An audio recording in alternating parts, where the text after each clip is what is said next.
एक बार स्वामी जी महाराज ने एक परमार्थी कहानी सुनाते हुए कहा, देश को स्वतंत्रता मिलने के बाद जब आवागमन सामान्य हो गया, मुक्त विचरण और स्वच्छंद हवा की वानगी लेने का समय आया, तो दूर देश से हंस हंसनी का एक जोड़ा भारत भ्रमण पर निकला।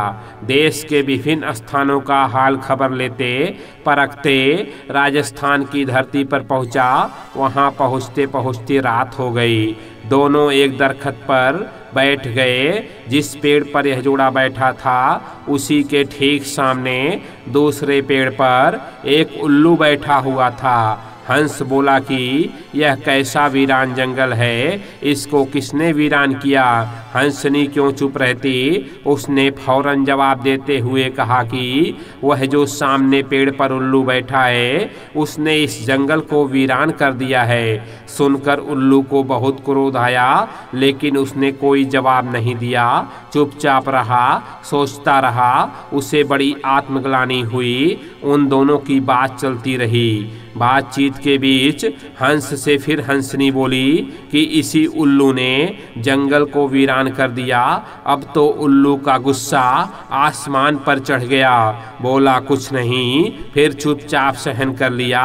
उसने मन में सोचा कि मैं इसका बदला लेकर रहूंगा और तुम्हें मजा चखाऊंगा। रात बीती, सवेरा हुआ। भोर में जब हंस हंसनी अपनी मंजिल पर जाने के लिए उड़ने को तैयार हुए तो उल्लू आया और हंस से पूछा कि यह कौन है। हंस ने जवाब दिया कि ये मेरी हंसनी है। मौका ताड़ रहे उल्लू ने कहा कि हंसनी मेरी है, तुम्हारी नहीं। कहा सुनी होते होते हंसनी मेरी तेरी के विषय में लड़ पड़े। इतने में देख जंगल के और पंछी इकट्ठा हो गए। उन्होंने कहा लड़ो मत, पंचायत राज आ गया है। पंचायत जो फैसला करेगी उसको दोनों लोग मान लेना। दोनों राजी हो गए। पंचायत बैठी।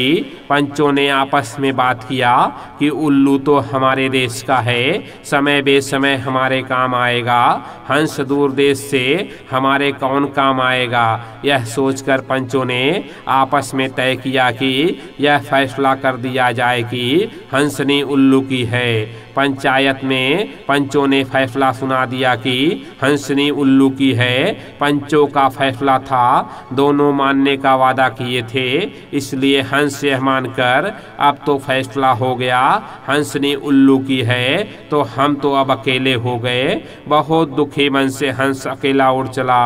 जब हंस उड़ने लगा तो उल्लू को उस पर दया आ गई। उल्लू बोला, भाई यह मानसरोवर की मोती चुगने वाली हंसनी मेरे पास तो मर जाएगी। यह हंसनी मेरी नहीं तेरी है, तू इसको ले जा।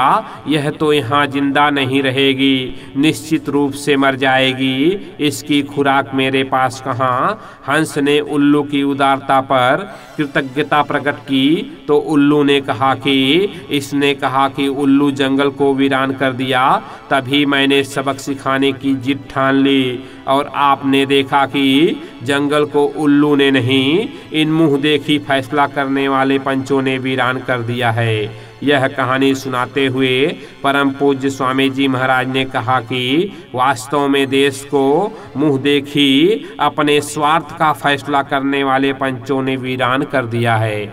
जय गुरुदेव।